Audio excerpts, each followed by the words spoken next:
ಇವತ್ತು ಮುಖ್ಯಮಂತ್ರಿಗಳ ಹೇಳಿಕೆಯನ್ನು ನೋಡಿದೆ, ಟ್ವೀಟ್ ಮಾಡಿದ್ದಾರೆ. ಕಟ್ಟುನಿಟ್ಟಿನ ಕ್ರಮ, ಇದೆಲ್ಲ ಬುರುಡೆ ನಿಟ್ಟಿನ ಕ್ರಮ, ಇದೆಲ್ಲ ಕಟ್ಟುನಿಟ್ಟಿನ ಕ್ರಮ ಅಲ್ಲ. ಬುರುಡೆ ಬಿಡ್ತಾರೆ ಅಂತಾರಲ್ಲ, ಬುರುಡೆ ಬಿಟ್ಟಿರೋ ಕ್ರಮ ಇದೆಲ್ಲ. ಅವ್ರ ಮೇಲೆ ಏನು ಕ್ರಮ ತೆಗೆದುಕೊಳ್ಳಲ್ಲ. ಅವರಿರೋ ಕೇಸ್ಗಳನ್ನೆಲ್ಲ ವಾಪಸ್ ತೆಗೆದ್ರಲ್ಲ.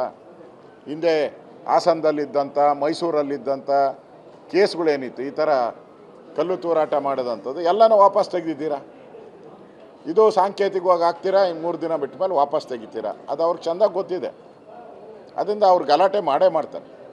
ಅದರಿಂದ ಈ ಸರ್ಕಾರ ಹಿಂದೂಗಳ ದ್ವೇಷಿ ಸರ್ಕಾರ. ಇದು ಅಖಂಡ ಹಿಂದೂಗಳು, ಯಾರು ದಲಿತರಿದ್ದಾರೆ, ಯಾರು ಹಿಂದುಳಿದವರಿದ್ದಾರೆ, ಯಾರು ಮುಂದುವರೆದಿದ್ದಾರೆ, ಎಲ್ಲ ಇದು ಹಿಂದೂ ಸಮುದಾಯದ ವಿರೋಧಿಗಳು.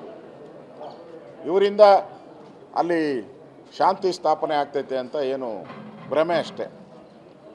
ಅದರಿಂದ ಇದ್ರ ಬಗ್ಗೆ ಇಮಿಡಿಯೇಟಾಗಿ ಸರ್ಕಾರ ಗೂಂಡಾ ಆಕ್ಟ್ ಹಾಕಬೇಕು. ಇವ್ರ ಮೇಲೆಲ್ಲ ಗೂಂಡಾ ಆಕ್ಟ್ ಹಾಕಿ 1 ವರ್ಷ ಜೈಲಲ್ಲಿ ಇಡಬೇಕು.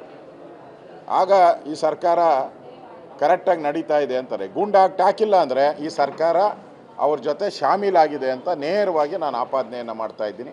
100% ಇವರು ಅವ್ರ ಜೊತೆ ಶಾಮೀಲು. ಗೂಂಡಾ ಆಕ್ಟ್ ಹಾಕಿಲ್ಲ ಅಂದರೆ 100% ನೀವು ಅವ್ರ ಜೊತೆ ಶಾಮೀಲಾಗಿದ್ದೀರಾ. ಅವ್ರಿಗೆ ಪ್ರೋತ್ಸಾಹ ಕೊಡ್ತಾ ಇದ್ದೀರಾ. ಅವ್ರಿಗೆ ಓಟ್ಗೋಸ್ಕರ ನೀವು ಅಲ್ಪಸಂಖ್ಯಾತರನ್ನ ಓಲೈಕೆ ಮಾಡುವಂಥ ಕ್ರಮಗಳನ್ನು ಮಾಡ್ತಾ ಇದ್ದೀರಾ. ನಾನು ನೋಡಿದ್ದೀನಿ, ಮಂಡ್ಯದಲ್ಲಾದಾಗೂ ಕೂಡ ಕೇಸ್ ಹಾಕಿದ್ರಿ, ಆ ಕೇಸ್ಗಳನ್ನೆಲ್ಲ ಮುಚ್ಚಾಕ್ತಾ ಇದ್ದೀರಾ. ಅದರಿಂದ ಈ ಸರ್ಕಾರ ಒಂದು ರೀತಿ ಹಿಂದೂ ದ್ರೋಹಿ ಸರ್ಕಾರ. ಇದನ್ನು ಖಂಡಿಸ್ತೀನಿ. ಈ ಘಟನೆಯನ್ನು ಯಾರು ಶಿವಾಜಿಯನ್ನು ಪ್ರೀತಿ ಮಾಡ್ತಾರೆ ಅವರೆಲ್ಲ ದಯವಿಟ್ಟು ಶಾಂತತೆಯಿಂದ ಶಾಂತಿಯನ್ನು ಕಾಪಾಡಬೇಕು ಅಂತೇಳಿ ನಾನು ಆ ಸಮಾಜ, ಮರಾಠ ಸಮಾಜ ಇರ್ಬೋದು, ಹಿಂದೂ ಸಮಾಜ ಇರ್ಬೋದು, ಇರ್ತಕ್ಕಂಥ ಎಲ್ಲ ಜಿಲ್ಲೆಗಳಲ್ಲಿರ್ತಕ್ಕಂಥ ನೆನ್ನೆ ತಾನೇ ಶಿವಾಜಿ ಜಯಂತಿಯನ್ನು ನಾವೆಲ್ಲ ವಿಜೃಂಭಣೆಯಿಂದ ನಾವು ಮಾಡಿದ್ರಿ. ಇಡೀ ದೇಶದಲ್ಲಿ ಶಿವಾಜಿ ಜಯಂತಿ ಆಚರಣೆ ಆಗಿದೆ. ನೆನ್ನೆ ನಾನು ಹೋಗಿದ್ದೆ ಮಲ್ಲೇಶ್ವರ ಇದಕ್ಕೆ. ಇಲ್ಲಿ ನೋಡಿದ್ರೆ ಈ ಥರ ಕಲ್ಲು ತೂರಾಟ ಮಾಡಿರೋವಂಥದ್ದು, ಹಲ್ಲೆ ಮಾಡಿರತಕ್ಕಂಥದ್ದು ಅಕ್ಷಮ್ಯ ಅಪರಾಧ. ಇವರಿಗೆ ಪಾಕಿಸ್ತಾನದ ಬೆಂಬಲ ಇದೆಯೋ, ಬಾಂಗ್ಲಾದೇಶದ ಬೆಂಬಲ ಇದೆಯೋ ಕಂಡುಹಿಡಿಬೇಕು.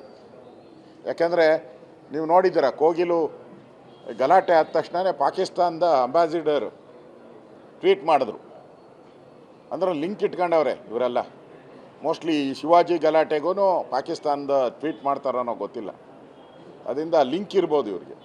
ಅದರಿಂದ ಇವ್ರ ಮೇಲೆಲ್ಲ ದೇಶದ್ರೋಹದ ಕೇಸ್ ಹಾಕಬೇಕು, ಇವ್ರನ್ನೆಲ್ಲ ಗೂಂಡಾ ಆಕ್ಟಲ್ಲಿ ಒಳಗಾಕಬೇಕು ಅನ್ನೋ ಆಗ್ರಹವನ್ನು ನಾನು ಮಾಡ್ತಾಯಿದ್ದೀನಿ.